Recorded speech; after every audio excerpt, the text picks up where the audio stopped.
Apakah Anda pernah merasa frustrasi melihat tanaman stroberi tetangga berbuah lebat dan merah merona, sementara milik Anda hanya menghasilkan daun hijau dan buah yang kerdil? Atau mungkin Anda sudah capek-capek memasang penutup tanah, lalu semuanya berantakan diterbangkan angin dalam semalam. Halo semuanya, selamat datang kembali. Hari ini kita akan membongkar rahasia besar tentang cara membangunkan stroberi Anda di musim semi agar menghasilkan panen yang gila-gilaan. Saya berjanji, pada akhir video ini, Anda akan tahu persis ramuan rahasia apa yang harus disiramkan ke tanaman Anda dan bagaimana mengunci penutup tanah agar tak bergeser sedikit pun. Tapi tunggu dulu, mari kita mulai dengan sebuah pertanyaan provokatif. Tahukah Anda bahwa memberikan pupuk kandang secara langsung di awal musim semi justru bisa membunuh tanaman stroberi Anda seketika? Ya, banyak yang mengira semakin natural semakin baik, padahal ada rahasia takaran yang jarang dibicarakan. Coba tulis di kolom komentar sekarang, apakah Anda tim pupuk organik atau tim pupuk kimia? Mari kita lihat kubu mana yang paling banyak dan mari kita mulai pembahasannya. Sebelum kita mencampur ramuan pupuk, kita perlu memahami apa yang sedang terjadi di bawah tanah sana. Saat musim semi tiba, tanaman stroberi Anda baru saja bangun dari hibernasi musim dingin yang panjang dan melelahkan. Akarnya kelaparan, daunnya kehabisan tenaga, dan mereka membutuhkan dorongan energi instan untuk mulai memproduksi bunga. Di masa lalu, petani hanya mengandalkan kompos biasa dan pasrah pada cuaca. Namun saat ini, kita hidup di era pertanian modern di mana kita bisa memanipulasi lingkungan mikrotanaman. Disinilah agrofiber atau kain pertanian pelindung tanah mulai populer digunakan untuk menjaga kelembapan dan mengusir gulma. Sayangnya, memadukan pemberian nutrisi yang tepat dengan penggunaan agrofiber memiliki tantangan tersendiri. Keduanya harus bekerja sama dengan harmoni. Jika nutrisinya salah, tanaman akan sakit. Jika pemasangan agrofiber menggunakan pasak yang salah, angin akan merusak segalanya. Jadi, mari kita pecahkan masalah ini satu persatu. Langkah paling pertama dan yang paling sering diabaikan sebelum kita memikirkan nutrisi adalah sanitasi atau pembersihan total.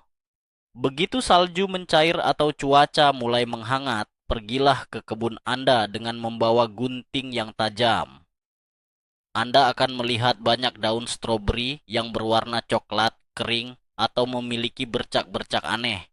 Ini adalah momen yang sangat krusial. Potong semua daun mati tersebut tanpa ampun. Sisakan hanya daun hijau muda yang mulai tumbuh di bagian tengah mahkota tanaman. Sebagai ilustrasi, bayangkan Anda baru bangun tidur dengan pakaian tebal yang kotor dan basah akibat keringat semalaman. Tentu Anda harus mandi dan berganti pakaian bersih sebelum sarapan, bukan? Begitu juga dengan stroberi. Banyak mitos beredar di kalangan pekebun pemula yang mengatakan bahwa membiarkan daun kering akan menjadi kompos alami yang menghangatkan akar. Ini adalah kebohongan besar yang sangat berbahaya. Faktanya, daun-daun mati dari musim lalu adalah hotel bintang 5 bagi spora jamur dan telur hama yang siap menyerang daun baru Anda.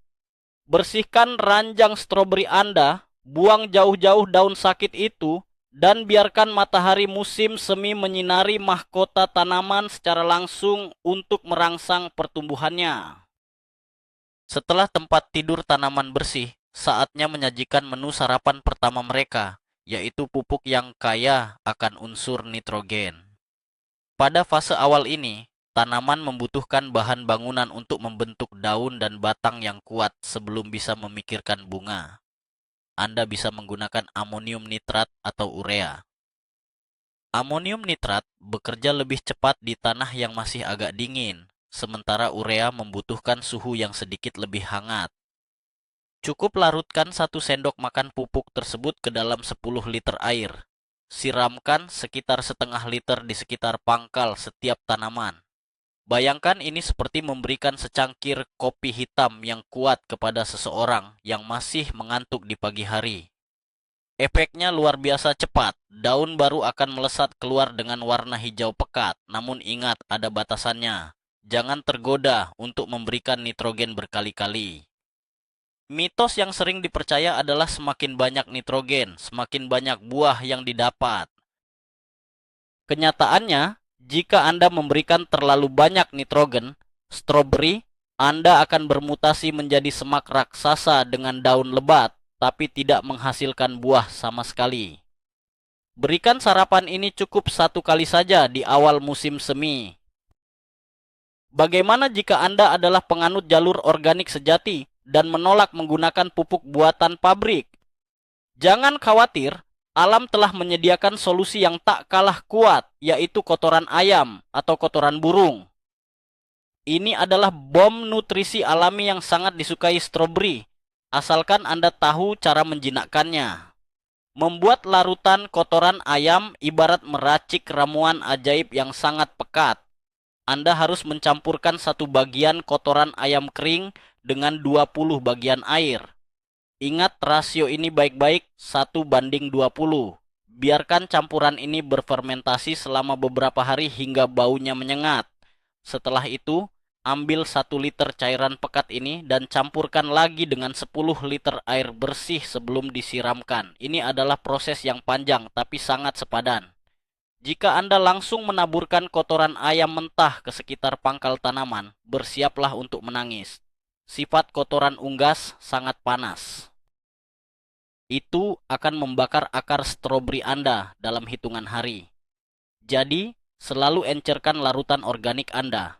Menyiramkan larutan yang terlalu encer selalu jauh lebih aman daripada menyiramkan sesuatu yang terlalu pekat yang akan membunuh kebun Anda secara permanen. Sekarang kita beralih ke tahap selanjutnya, yaitu kunci utama untuk mendapatkan buah stroberi yang super manis dan tidak lembek. Rahasianya terletak pada unsur kalium dan fosfor. Setelah daun terbentuk dengan baik berkat nitrogen, tanaman mulai fokus untuk membentuk struktur bunga. Disinilah abu kayu murni berperan sebagai pahlawan super tanpa tanda jasa. Abu dari sisa pembakaran kayu murni, bukan kayu bekas bangunan berbahan kimia, adalah tambang emas kalium alami. Anda bisa menaburkan segenggam abu kering langsung di sekitar tanaman, lalu menyiramnya agar meresap.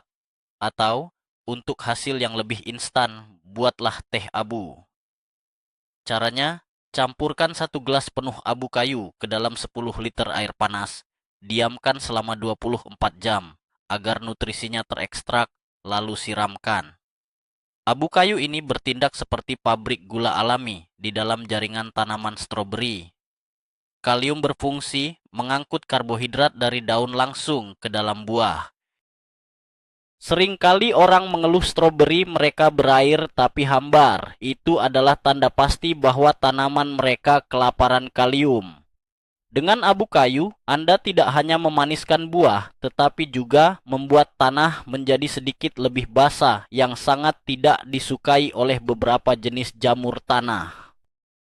Selain nutrisi yang diserap lewat akar, ada trik rahasia para petani profesional yang disebut dengan pemupukan daun atau penyemprotan foliar.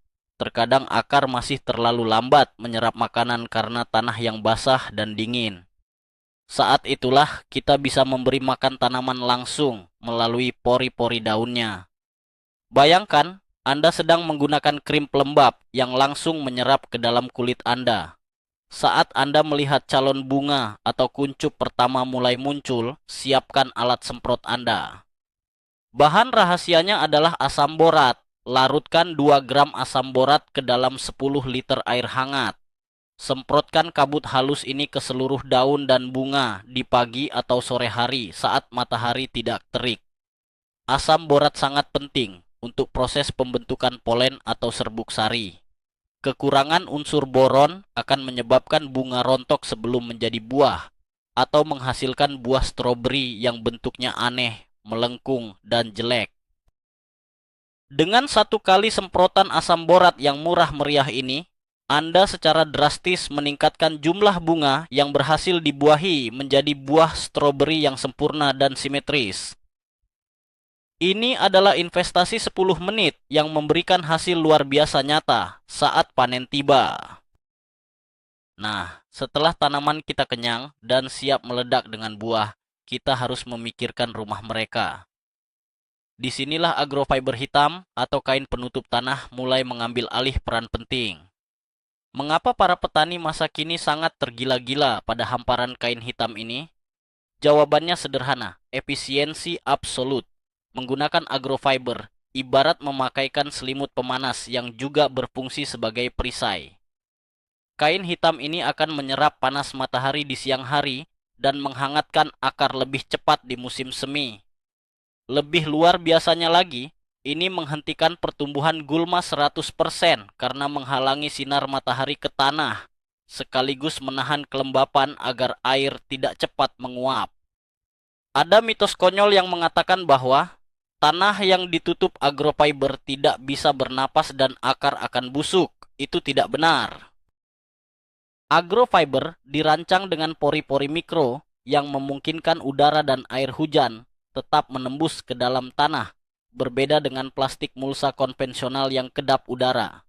Namun, memiliki agrofiber yang bagus saja tidak cukup jika Anda tidak tahu cara menguncinya di tanah. Angin musim semi bisa sangat kejam dan merobek investasi Anda dalam sekejap mata.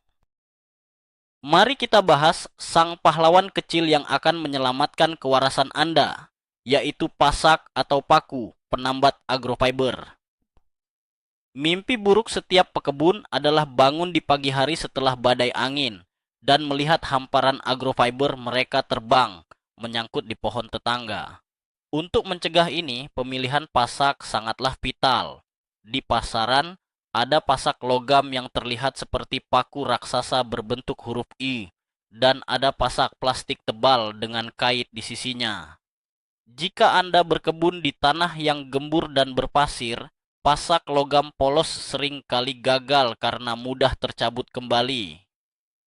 Sebagai ilustrasinya, bayangkan Anda mencoba mendirikan tenda kemah di pantai dengan paku tenda yang licin, tentu akan mudah terlepas bukan? Untuk tanah yang gembur, pasak plastik tebal yang memiliki semacam sirip atau duri pancing di bagian batangnya adalah pilihan terbaik. Saat pasak ini ditancapkan ke tanah, sirip-sirip kecil tersebut akan mencengkeram tanah dengan kuat.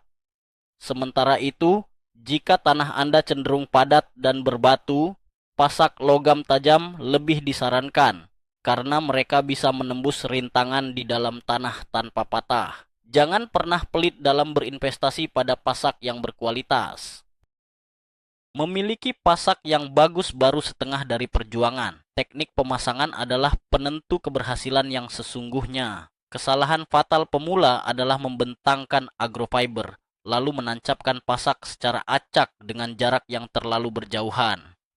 Angin akan masuk melalui celah, menggembungkan kain seperti parasut, dan mencabut semua paku Anda. Cara yang benar ibarat mengancingkan kemeja yang rapi.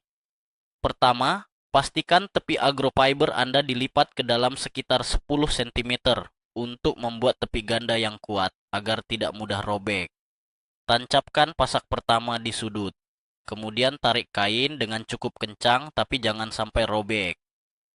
Tancapkan pasak di sepanjang tepi dengan jarak maksimal 50 hingga 70 cm satu sama lain.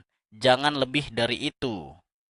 Trik rahasia lainnya adalah pola zigzag. Jangan memasang pasak dalam satu garis lurus yang sempurna. Tancapkan satu pasak sedikit ke arah luar dan pasak berikutnya sedikit ke arah dalam hamparan kain. Pola zigzag ini mendistribusikan ketegangan kain dengan sangat baik saat diterpa angin kencang. Jika Anda mengikuti teknik penancapan zigzag ini, saya jamin badai sekuat apapun tidak akan mampu mengangkat hamparan kebun stroberi Anda. Satu pertanyaan yang sering membuat orang bingung adalah, jika seluruh tanah sudah tertutup kain agrofiber secara rapat, lalu bagaimana cara kita menyiram dan memberikan pupuk susulan? Ini adalah kekhawatiran yang sangat masuk akal. Bayangkan Anda mencoba minum air, tapi harus melewati masker tebal di wajah Anda.